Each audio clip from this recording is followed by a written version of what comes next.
Shivaya Kratanaya cha. Shivaya means all auspicious. This is really interesting. The word Namah Shivaya, like Shamkaraya cha Mayaskaraya cha Namak Shivaya cha Shivataraya cha comes in the 8th Anuvakam of Rudram. Namah Shivaya comes in the center of the Vedas. And the word Shiva also comes as the center of that Panchakshara mantra. Shiva. We see this word is very, very powerful. This Panchakshara mantram is described as the Taraka mantram, and within that Panchakshara mantram, this word Shiva is even more powerful. Where we see in one of the Agamas, Shaiva Agamas, it is stated, Vidyasu Shrutir Utkrishta. Of all the knowledges, Shruti, the knowledge of the Shruti, that is the Veda, is the supreme. Rudra Ekadashini Shrutau. Among that Vidyas, in that knowledge, the 11 Anuvakams of Rudram is the best of all, the highest of the highest knowledge. Tatra Panchaksharas Tatra, in that 11 Anuvakams of Rudram, the most exalted is actually the Panchakshara mantra. Shiva iti aksharadvayam. But within that Panchakshara mantra, the word Shiva is the most exalted, the supreme at the end of the day. And the power, the glory of Shiva Namam is present everywhere. Even in Padma Purana Patala Kanda 111th chapter, Rama inquires, Mahesha Nama Mahatmyam Puja Mahatmyam Evacha. He says, Mahesha Nama, what is the glory of chanting the name of Maheshwara? What is the glory of performing puja to Maheshwara or worshipping Maheshwara? And Bhagavatam also 4.4.14, 4th canto, 4th chapter, 14th verse, Sati Mata says to Daksha, Yat Vayaksharam Nama Girer Nrunam. This word, this two-syllabled word Shiva, itself is enough to destroy all the sins that you have done for crores and crores of births. So that is told by Sati Mata herself. So Shiva is very, very powerful. Now some people are named as Shiva Charan, Shiva Shankari, Shiva Shankara, So that is good in one way, because whenever they call out that name, their sins are actually, their sins perish. Whatever the sins, like whether they think of Shiva or not, but their sins get destroyed just by repeating that Namam, Shiva Namam. Kratanaya cha. Namo Neela Shikandaya Shuline Daityanashine. Namo Neela Shikandaya. Now, it refers to the same, Shikanda refers to the tuft of hair. He has various matted locks of hair. That's what it refers to. Neela Shikandaya, blue locks of hair. And sometimes he is described as having golden locks of hair also. Shuline, he has a Trishul, which is one of the very important weapons of Maheshwara. Daityanashine, who is the killer of all the Daityas, that is the demons. Everybody, like Antakasura, Jalandhara, Tarakasura, the Tripurasuras, and etc. And also the Hala poison, which also created a havoc, and Mahadeva had to appear to drink the Hala poison. And all the enemies of the Devatas like Hiranyakashipu, Hiranyaksha, who were killed by Vishnu, they were killed only by the grace of Maheshwara. Only by the grace of Maheshwara, Vishnu was able to kill all of them. And sometimes he uses the Sudarshana Chakra to kill the Danavas, that is the demons. And for that also he received, by the grace of Maheshwara, he received that Sudarshana Chakra. So all the Danavas, Daitya Nashine, Jaimini Maharshi uses a Sanskrit reference in the 73rd chapter of the Uttarabhagam Narada Puranam, very beautiful reference. I don't remember the Sanskrit words on top of my head, but there he says, O Mahadeva, you make the wives of the Danavas to lose their Mangala Sutra.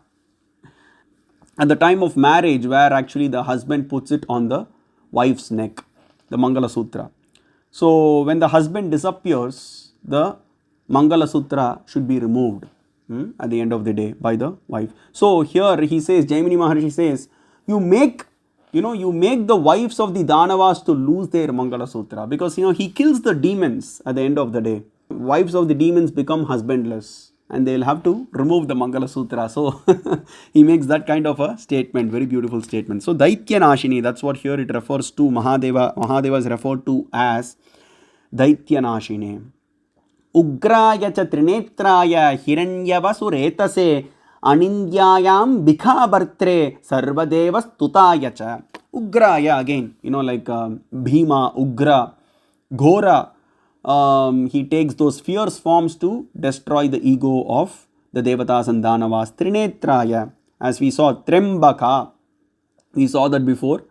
Trinetra, this word comes, Uma Sahayam Parameshwaram Prabhum Trilochanam Neelakantam Prashantam. This comes in the Kaivalya Upanishad. In the Shiva Sankalpa Suktam, Kailasa Shikarabhasa Himavadgiri Kanyakaha Neelakantam Trinetram Chan Tanme Manashiva Sankalpamastu. So Trinetra, Trilochana, Trembaka, all these refer only to Mahadeva in the Vedas. He is the only three-eyed personality Lord. One who is always three-eyed. And the begetter of three. Just like we saw 5 is always related to Mahadeva, 3 is always related to Mahadeva, which I am planning to explain in my second book. And then Hiranyavasuretase, Hiranya. So this also comes very often because Mahadeva is described as the golden personality. Hiranmaya Purushaha. Hiranmayena Patrena Satyasya Pigitam Mukam Tattvam Pushan Apavrano Satya Dharmaya Drishtaya Ishavasya Upanishad and Brihadaranyaka Upanishad. So golden effulgence or the golden radiance is coming from the body of the Supreme Lord. His hair is golden, his teeth is golden. Hiranya Danta, Jaimini Maharshi again uses the word Hiranya Danta. His hands are golden. Hiranya Bahave, Hiranya Varnaya, Hiranya Rupaya, Hiranya Patayem Bika Patayap Uma Pataye. Namo Hiranya Bahave, Hiranya Varnaya, Hiranya Rupaya, Hiranya Patayem Bika Patayap Uma Pataye Pashupataye Namo Namaha. He is completely golden. Hiranya Varna. His body is golden in complexion. His hair is golden in complexion. His eyes are golden. And Hiranya Netra. His nails are golden. That's how Chandogyam describes. Apranasvat Sarva Eva Suvarnaha. So all the Upanishads, Taittiriya Upanishads, Mahanarayana Upanishad, Mundaka Upanishad, Chandogya Upanishad, Brihadaranyaka Upanishad, Ishavasya Upanishad, Basmajabala Upanishad, all the Upanishads describe him as the golden personality. The golden personality should be meditated for liberation.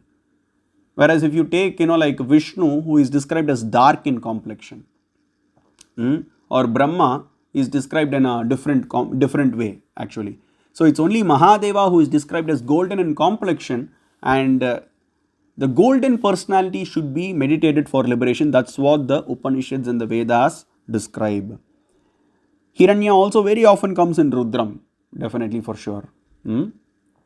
So, that said, and then Anindyayam Bikabartre. Anindya. Ninda means to hate or to abuse or scold. So Anindya means the personality who should never be abused, who should always be praised, who should always be glorified from the bottom of the heart. So Anindyaya. Ambika Bartre, who is the husband of Ambika. Sagaswasrambikaya Saha. So this comes also in the Krishna Yajurvedam, Taittiriya Samhita, where it says, he is eternally with Ambika Mata, or Ambika Pati also comes in the Mahanarayana Upanishad. Ambika is one of the names of the Supreme Goddess Para Shakti. Sarva Deva Stutayacha. Sarva Deva. So all the Devatas actually glorify him. Sarva Deva. Everybody, Brahma, Krishna, Indra, Agni, Varuna, Narayana, and the incarnations of Narayana, Rama.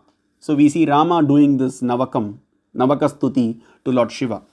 So every Devata is actually glorifying Maheshwara.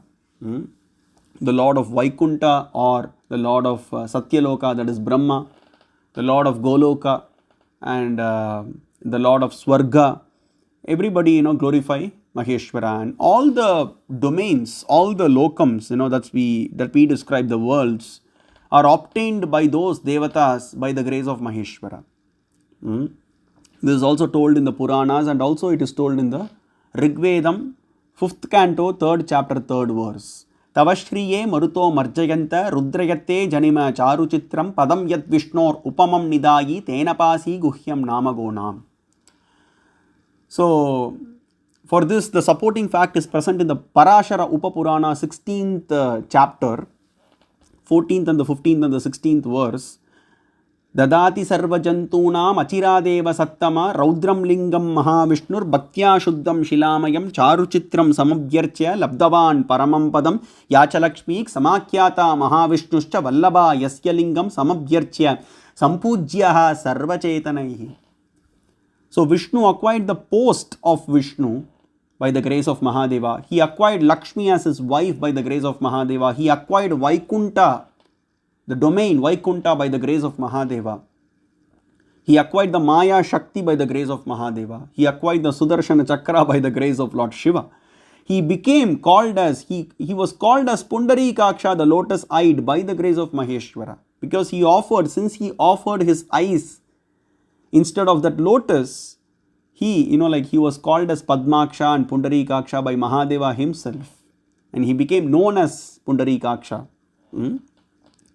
From that day onwards, the day he offered his eyes for the lotus. So he obtains everything by the grace of Maheshwara. I have mentioned a little bit about this in my first book too. I have given the references, proper references too. Everything is obtained, by Brahma, or Indra. They obtain everything, the Brahma Loka or Swarga, everything is obtained by them by the grace of Maheshwara. So Maheshwara is the real Lord of all the domains, be it Devi Loka or Skanda Loka or Indra Loka or Brahma Loka or Goloka or Vaikunta. He is the ultimate Lord. And the world of his is beyond all this, which is called as Mahakailasha or Parashiva Loka. Dinakrit koti sankasham sthanam adhyam umapatehe. The Shiva Dharmottara Puranam describes. Koti sankasham, the world of the Supreme Lord or Parashiva Loka or Mahakailasha, it is like, if crores and crores of moons and suns have to appear, we are not even able to manage one sun or one moon or one sun actually. If crores and crores of moons or suns have to originate at one place, that much amount of effulgence is coming from the world of Mahadeva. That's where that Umapati or Ambikapati resides. And all the Jivatmas who engage in unflinching devotion to Mahadeva by taking proper initiation in a Vaidika Shaiva Sampradaya, go back to Mahadeva eternally and engage in eternal service to Mahadeva without returning to this world. So everything at the end of the day, all the devatas obtain everything by the grace of Mahadeva. Abhigamyaya kamyaya sadhyojataya vai namaha. Abhigamya means one who is very easily accessible. It's very easy to please Mahadeva. That's why he is called as Ashutosh. And with this, a lot of the Avaidika Tamasika Mudas make fun of Lord Shiva. That, that's why demons worship him. They want to get all the desires satisfied, and that's why demons worship him. These kind of statements.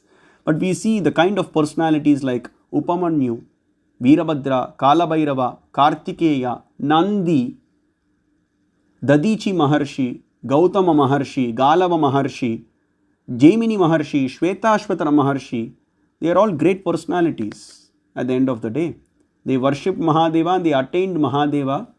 They attained the Parashiva Loka. That's what we see. They are not demons. But there are demons who worship Mahadeva. But Mahadeva is very, very careful in not, he gives it in such a way, he gives the boon in such a way that it leads to their own destruction. Because he knows what is right. And that's why when Jayadratha appears, he asks a boon to Mahadeva, I want to kill the Pandavas. And we already know Mahadeva was always on the side of the Pandavas and Krishna, which is clearly explained in the Drona Parvam last chapter, where Vyasacharya enlightens Arjuna that Mahadeva is the ultimate cause, the real reason behind Pandavas and Krishna winning the war. If not for Mahadeva, they wouldn't have won the war. Prajapatinam pratamam purusham taijasam prabhum bhuvanam bhurbuvam devam sarvalokeshwaram prabhum ishanam varadam partha drishtabanasi shankaram tamgaccha sharanam devam varadam bhuvaneshwaram.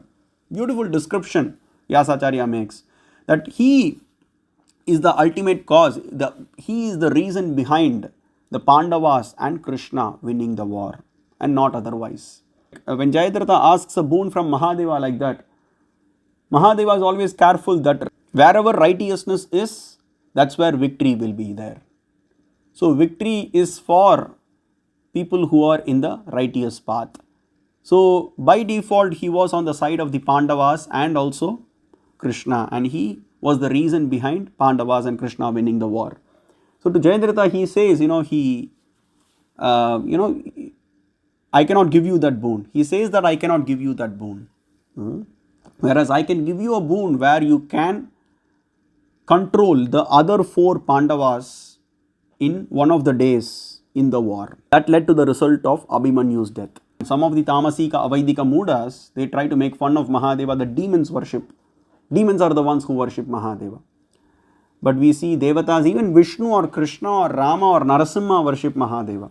And Brahma and Indra and all the rishis and all the sages, and Lord Shiva is the only giver of immortality. Who will you worship apart from Mahadeva? And that's why Shiva Eko Dhyayaha is described in the Atharvashika Upanishad. Shiva is the only object of meditation. Who will you meditate on when the Vedas describe Shiva as the only object of meditation? Right? So, we have to understand this, and Vishnu himself had demoniac qualities. Because when he appeared as Narasimha, everybody has demoniac qualities. That Pashutvam or that animal tendency is present in everybody at the end of the day. Even Vishnu has it. So Vishnu tried to destroy the entire universe. So that's a kind of a demoniac quality, definitely. So Vishnu himself was bound by those demoniac qualities. And then Mahadeva appears as Sharabeshwara to destroy his ego.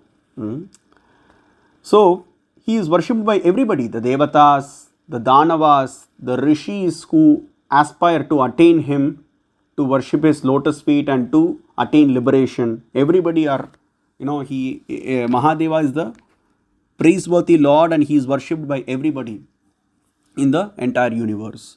And then Kamyaya, who can fulfill any desire, whatever you desire for, he will fulfill that desire. Now Kamyaya, whatever, you can desire for anything in the universe, whatever you can aspire for. So Mahadeva himself appears in front of Nandi. This comes in the Varaha Puranam 213th chapter. You can ask for anything. Brahmatvam, Lokapalatvam, Shakratvam. You can ask for the Ashta Aishwaryam, or you can ask for the lordship of the world, or you can ask for Brahma's position, or Indra's position, or Narayana's position. I can give you, everything. And that's where Nandi, who is regarded as a greater devotee, a great devotee of Lord Shiva, he says, Yatanyecha bhaved bhaktim. I don't need any of these things. Yatanyecha bhaved bhaktim tvatto nityam maheshwara. I don't want anything. If you have to give me one boon, give me that boon where I will worship only you. Only you. Note the point. Shiva Eko Dhyayaha Shivam Karaha. Atharvashika Upanishad. This is the example of Shiva Eko Dhyayaha, where he desires only to serve Mahadeva. I want only that one. I want to worship only you. That is the thing that I want. I don't want anything else. So we can, we can worship Mahadeva initially having Sakama, like desires in the beginning, having materialistic desires, but that should, we have to move on to Nishkama Bhakti. Nishkama means where we worship the Supreme Lord without desires. I don't want anything. I want to keep worshipping you eternally, always. How much ever births I take, I have to keep worshipping you. And that's where Upamanyu Maharshi, very beautifully he states, even if I am born in the group of the Chandalas, then also I should be dedicated to the feet of Mahadeva. This is the example of bhakti, and this is what we have to desire at the end of the day. So these personalities showcase what should be desired, what should be asked for. Anushasana Parvam 18th chapter 64th verse, Upamanyu Maharshi states, Brahmatvam Keshavatvam Shakratvam Sadrishor Anyavasina Muninam Bhavitatmanam Brahmatvam Keshavatvam Va Shakratvam Va Prabhoho.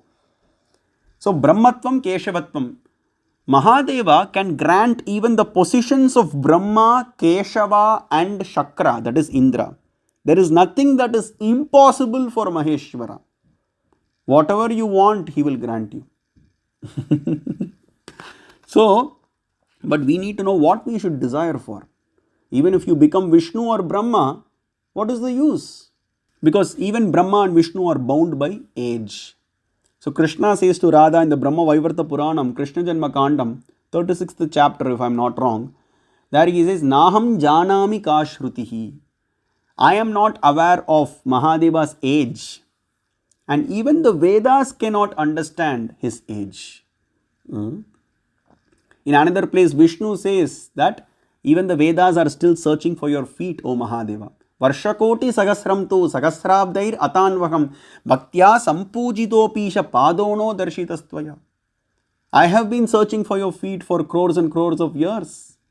You have not manifested that to me. Padma Purana, Patalakanda, 114th chapter. And the same thing comes in the Narada Puranam, Purva Bhagam, 79th chapter. We see that no one can understand, even if someone becomes Brahma or Vishnu or Indra, they are bound by birth and death. So once the time gets over for that position, then another person will become Vishnu or Brahma. And you will have to take birth again. So it's not a permanent position, it's a temporary position. That's why it is called as asana or Vishnu asana or Brahma asanam or Indra asanam. It's just temporary. It keeps changing. Anyone can attain that position. So that's where Upamanyu Maharshi says, anybody can, he can even grant the position of Keshava or Brahma or Indra. But a real Bhakta will not be interested in any of these things. Now the example of Nandi was quoted, the example of Upamanyu Maharshi was quoted. How much ever births I take, I will have to keep worshipping Maheshwara. That is all I want.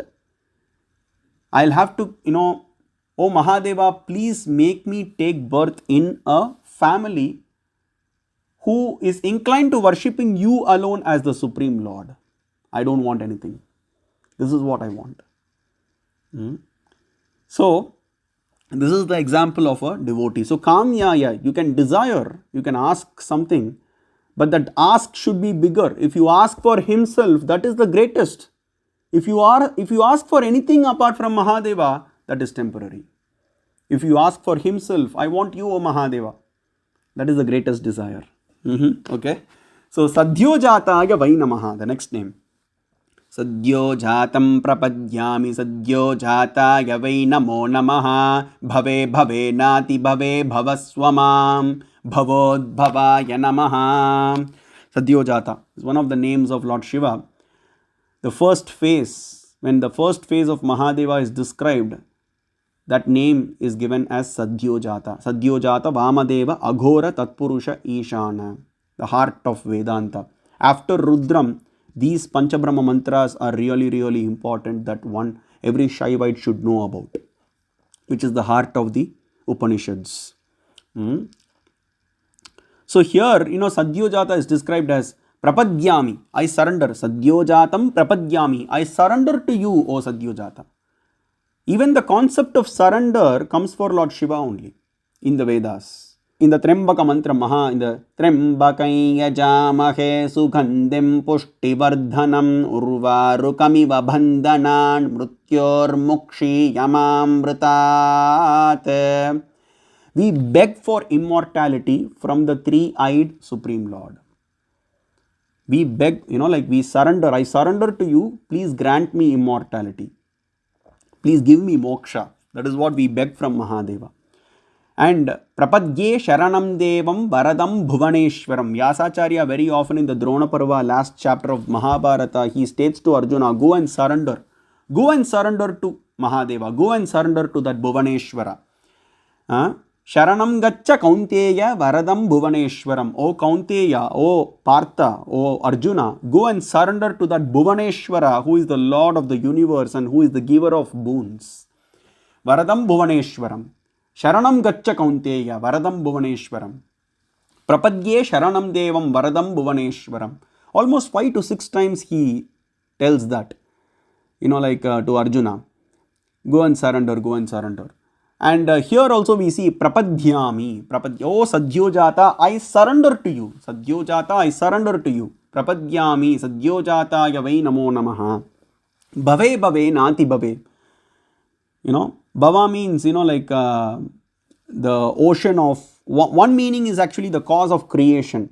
The other meaning is actually the Bhavasagaram, we say. Bhavasagaram, the ocean of birth and death.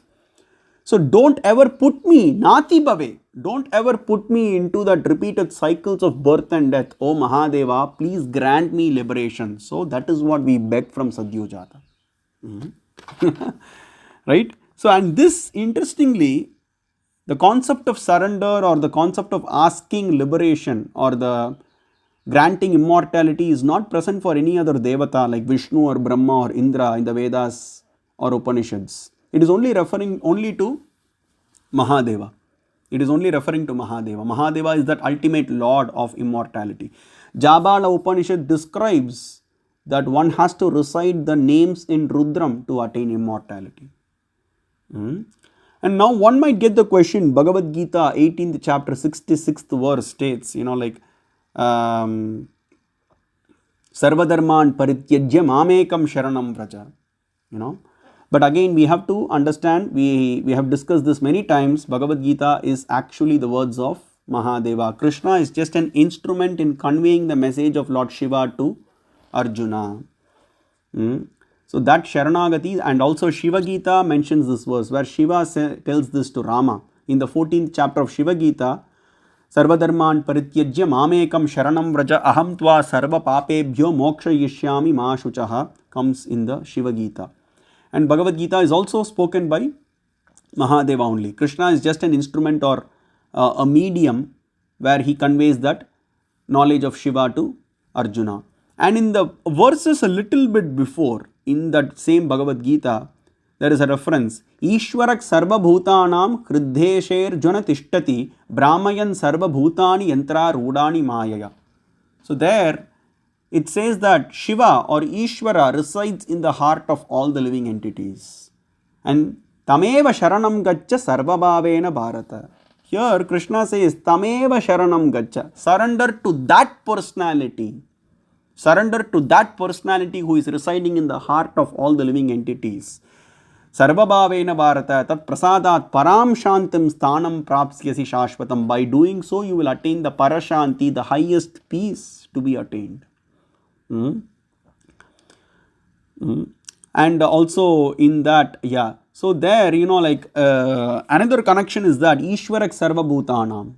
That comes in the Vedas. Ishanak Sarva Vidhyanam, Ishwarak Sarva Bhutanam. So in this way we can connect and then understand that even the Sharanagati or the surrender that is described in Bhagavad Gita is actually connected only to Mahadeva and not to Krishna.